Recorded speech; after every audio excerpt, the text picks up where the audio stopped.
Vous faites bien, messieurs, de nous rejoindre sur HK6 Télévision, la télé au-delà de l'imagination pour les comptes d'ici Magazine. Renaissance, justement, qui vous propose plusieurs thématiques sur lesquelles différents jeunes leaders donnent leur point de vue. Aujourd'hui, c'est par rapport à l'actualité, c'est mois de la paix en République démocratique du Congo et partout ailleurs. C'est la journée internationale de la paix. Aujourd'hui, on va voir les enjeux. Qu'est-ce que cette journée a apporté en République démocratique du Congo? Que peut-on faire pour couvrir la paix durable en RDC? Alors, c'est avec un ambassadeur de la jeunesse, mais aussi un membre du conseil provincial de la jeunesse du Haut-Katanga. Il s'agit bel et bien de Maître Katambayi Mukongo Rotni, qui est déjà avec nous sur ce plateau. C'est un habitué déjà de ces renaissances à qui j'ai dit bonjour et bienvenue. Merci beaucoup de nous souhaiter la bienvenue sur ces magnifiques plateaux de cette grande chaîne de télévision qui est HK6. J'espère que nous sommes suivis et à la nationale et à l'international. Donc je profite de l'occasion pour saluer tous les Congolais et Congolaises qui nous suivent en ces moments, et en particulier la couche la plus importante de la population congolaise, qui est la jeunesse congolaise. La journée internationale de la paix, et nous sommes en République démocratique du Congo avec toutes ces atrocités constatées dans la partie est de la République démocratique du Congo qui a touché généralement toute la RDC. C'est quoi l'objectif de la journée internationale de la paix? La journée internationale de la paix a comme objectif de promulguer les valeurs de paix, de promulguer le vivre ensemble, de promulguer les valeurs du dialogue. Vous voyez? Parce que nous sommes sans ignorer que nous vivons dans une société et que dans chaque société où vivent les hommes, où vivent les humains, il y a des problèmes. Et ces problèmes ne permettent pas à ce qu'il puisse y avoir de la paix. Vous voyez? Et la journée mondiale de la paix qui a été instaurée depuis plusieurs années permet à ce que nous puissions se mettre ensemble, que nous puissions échanger, vous voyez, pour que nous puissions nous dire qu'est-ce qu'il faut faire pour maintenir la paix. Parce que nous sommes sans ignorer que sans la paix, il n'y a pas de développement. Sans la paix, il n'y a pas le vivre ensemble. Sans la paix, vous êtes incapable, n'est-ce pas, de construire des projets d'avenir. Vous êtes incapable de consolider les acquis. Vous êtes incapable de pouvoir émerger dans peu importe le domaine de la vie. Vous voyez, tel que vous êtes là, si vous n'avez pas la paix intérieure, peut-être on ne sera pas sur ces plateaux de HK6. Si tel que je suis là, on m'apprenait en ces moments, que j'ai perdu un proche membre de ma famille, ça va déranger ma paix intérieure. Je ne serai pas sur ces plateaux. Lui, il est important pour la RDC, étant qu'un État à vocation de puissance, de pouvoir maintenir la paix sur son territoire. Aujourd'hui, peut-on parler d'un état des lieux de la paix pour la RDC? Si nous devons faire un état des lieux déjà s'il faudrait, c'est de circonscrire le concept. C'est une analyse approfondie dans une question relativement à une question, voulais-je dire. Donc, s'il faudrait pour nous de faire un état des lieux de la paix ici, nous allons revenir dans le mariage de la victimologie, qui est le mariage qui va nous amener dans un autre mariage, qui est le mariage du droit pénal, où il y a criminel et victime. Vous voyez? L'état de lieu de la paix en RDC nous met, nous, la RDC, en position des victimes. Mais est-ce qu'on se comporte comme tel? Nous sommes victimes de quoi? De l'insécurité. Nous sommes victimes de quoi? De l'agression. Nous sommes victimes de quoi? De l'occupation. Nous sommes victimes de quoi? De l'exploitation illégitime de nos ressources naturelles. Vous voyez? Donc l'état de lieu de la paix en RDC est alarmant. Et pas seulement dans la partie est de la République. Nous avions connu des guerres civiles, s'il faut le définir ainsi, au niveau du Kassai avec le Kamwina Sapu. Vous avez vu que c'était une guerre civile qui n'a pas pris assez de temps. Nous venons de connaître une guerre civile au niveau du Grand Bandundu avec les Mobundu, n'est-ce pas, qui n'a pas pris assez de temps. Donc dans cet état de lieu, dans cette analyse approfondie que nous sommes en train de mener, nous amenons les jeunes à comprendre que ce qui se passe à l'est de la République, n'est-ce pas, n'est pas une guerre civile. N'est pas une guerre congolo-congolais. Vous voyez? Parce que tous les fois qu'il y a entre nous, on sait comment les résoudre. N'avons-nous pas une responsabilité par rapport à tout ce qui se passe en République démocratique du Congo qui empêche même une paix durable? N'avons-nous pas une responsabilité ou les jeunes n'ont pas une responsabilité dans ce qui se passe? Jeunes que nous sommes, notre responsabilité est grande. Mais vous allez être d'accord avec moi parce que c'est une évidence même pour ceux qui nous suivent. Dans tout processus de la vie, il doit y avoir des mécanismes d'accompagnement. Il y a la résolution 2250, si je ne m'abuse, qui est la résolution Jeunesse, Paix, Sécurité, JPS. Mais allez voir les 26 ministres provinciaux de la jeunesse. Sont-ils au parfum de cette résolution? Non loin d'ici se trouve le bureau des Nations Unies. Je crois UNICEF, si je ne m'abuse pas, et d'autres structures internationales, n'est-ce pas? Ces structures internationales, quels sont les mécanismes qu'eux ont mis en place pour implémenter la résolution 2250 Jeunesse, Paix, Sécurité? Donc nous avons une responsabilité, mais les organismes internationaux en ont aussi, le gouvernement congolais en a aussi. Nous, les ambassadeurs de la jeunesse pour la paix, qui sommes enregistrés à l'ordre des ambassadeurs de la jeunesse pour la paix de l'Union africaine, avons aussi une responsabilité. Le Conseil provincial de la jeunesse, qui est le seul organe para-étatique de représentativité de jeunes, où je suis conseiller en charge d'éveil patriotique, nous avons une responsabilité. Mais vous êtes sans ignorer avec moi que sans accompagnement logistique, nous ne pouvons pas matérialiser ce dont nous voulons pour que la paix puisse être implémentée durablement. Parlons de la paix, parce que quand on parle de la paix, nous voyons ces calmes, nous voyons cette population justement qui, face à certains désagréments, sait au moins se saisir. Par rapport à l'actualité, dernièrement au stade des martyrs, la plupart c'était des jeunes Congolais. Après un petit trouble seulement, ce qu'il y a eu au stade des martyrs, ils ont cassé des chaises. Pensez-vous, est-ce qu'aujourd'hui, les Congos, ces jeunes peuvent ramener la paix dans son pays si dans des petites situations, ils n'arrivent pas à s'y porter, à s'y tenir? Vous venez de dire que la paix, comment vous l'avez définie? Parce que je vais rester dans votre contexte. Je suis en train de dire quand nous voyons la paix, nous voyons les calmes. Ah voilà. C'est cette manière de s'adapter aux situations. C'est juste ça que j'avais besoin. Quand nous voyons la paix, nous voyons le calme, n'est-ce pas? Je voudrais renchérir.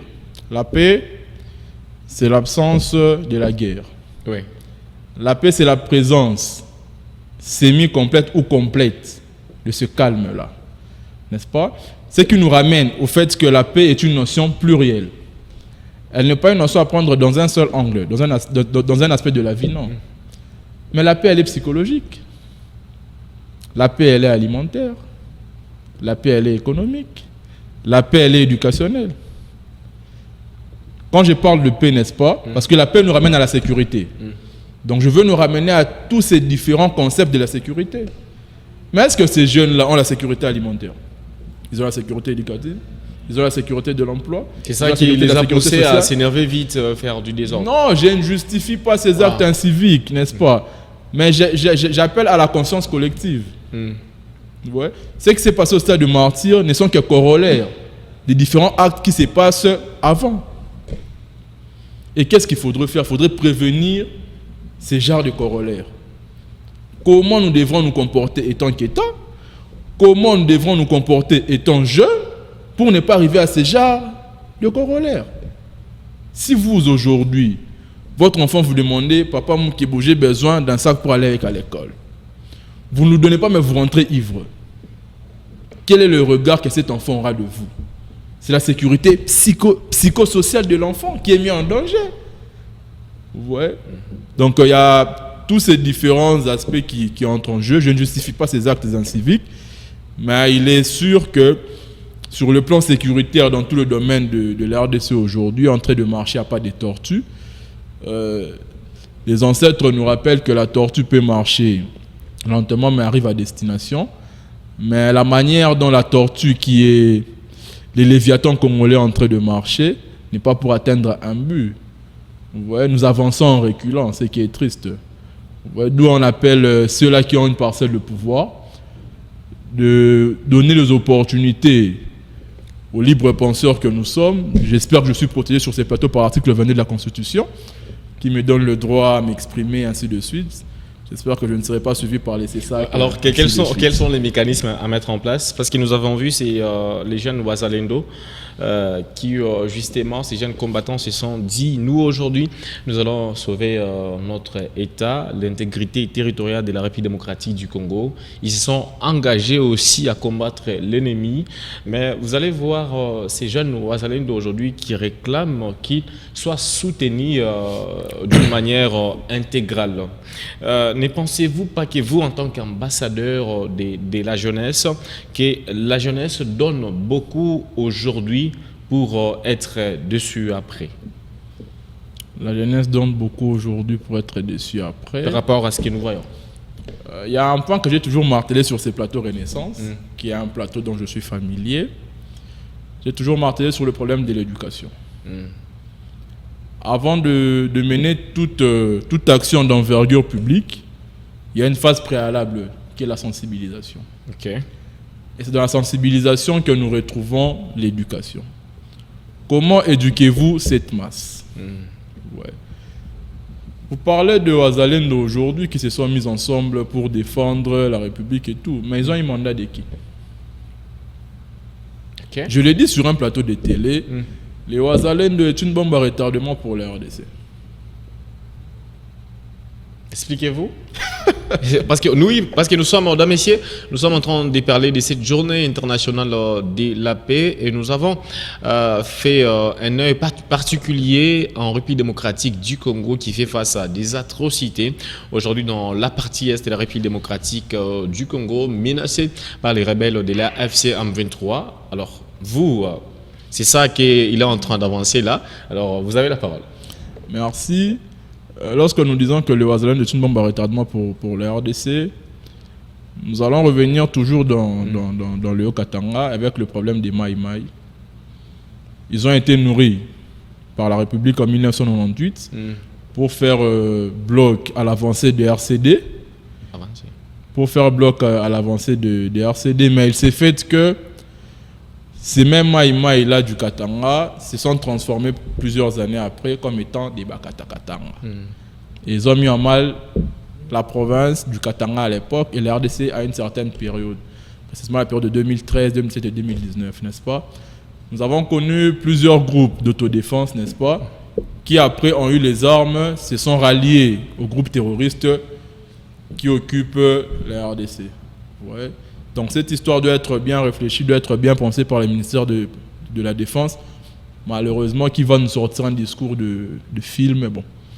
On espère que ça pourra donner quelque chose de bien. Mais s'il faudrait mettre des mécanismes en place, n'est-ce pas, pour pouvoir recouvrer la paix durable en RDC, on doit commencer par réformer notre système éducatif. Okay. On doit commencer par moderniser notre armée. En parlant de réformer le système éducatif, n'est-ce pas, nous devons apprendre le cours d'histoire. Okay. Aujourd'hui, moi, Katamba et Mkongo, je deviens militaire ou policier. Nous sommes agressés, par exemple, prenons toujours l'exemple qui est sous notre nez, qui est ce qui se passe dans la partie est de la République, n'est-ce pas? Vous me demandez d'aller combattre, je pars combattre quoi? Je pars défendre quoi? Ignorant l'histoire de mon pays. Okay. Ignorant les relations, n'est-ce pas, qu'il y a entre nous et les pays qui nous agressent, notamment le Rwanda, l'Ouganda, si je ne m'abuse. Mais je voudrais aussi répondre relativement toujours au mécanisme. La RDC est le seul pays au monde qui a 9 pays frontaliers. Okay.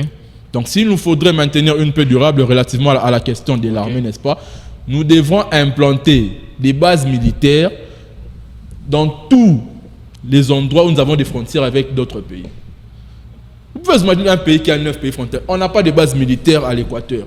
On n'a pas de base militaire en province orientale. On n'a pas de base militaire, ou soit on a des bases militaires qui sont archaïques. D'accord. Comment vous voulez maintenir la paix? Parce que l'État qui est la RDC, n'est-ce pas, devrait avoir cette force de coercition. Oui, ouais. D'accord. Maître Katamba, nous allons finir tout ça dans un autre numéro. Je pense que vous avez laissé les téléspectateurs dans ces goûts d'écouter tout ce que vous avez à dire par rapport à la paix, à cette journée qui est célébrée chaque 21 septembre. Alors, mesdames et messieurs, nous avons reçu Maître Katamba Mukongo, qui est ambassadeur de la jeunesse, mais aussi membre du conseil provincial de la jeunesse, à qui nous disons merci pour votre passage. C'est nous qui vous remercions de nous avoir reçus dans ces plateaux et nous souhaitons à tous les jeunes Congolais et Congolaises bonne fête de la Journée internationale de la paix. Cultivons la paix dans nos familles pour recouvrer la paix dans toute l'étendue de la République. Je vous remercie. Merci à vous tous de nous avoir suivis, mais aussi à la grande équipe technique assurée par Emma Sumba et Feli Moudimbi. Nous vous remercions, dames et messieurs. Restez connectés sur nos antennes. Renaissance vous revient bientôt.